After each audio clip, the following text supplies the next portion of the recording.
24 વર્ષની ફરજ પૂર્ણ કરી આર્મી જવાન નિવૃત્ત થઈને પરત ઘોઘા ગામે આવતા ભાવભર્યું સ્વાગત કરવામાં આવ્યું. આજરોજ તારીખ 2/2/2026ને સોમવારે સાંજે 6 કલાકે 24 વર્ષની ફરજ પૂર્ણ કરી આર્મી જવાન પરત તેમના વતન ઘોઘા ગામે આવતા ફુલહાર પહેરાવી સન્માનિત કરવામાં આવ્યા.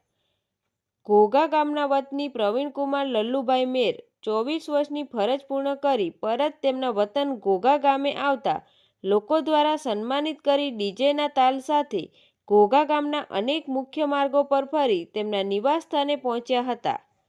આ નિવૃત્ત આર્મી જવાનની શોભાયાત્રામાં મોટી સંખ્યામાં લોકો જોડાયા હતા. તંત્રી મહેબૂબ રફાઈ સાથે રિપોર્ટર કિશન સોલંકી, તપસ્વી ગુજરાત ન્યૂઝ, ઘોઘા.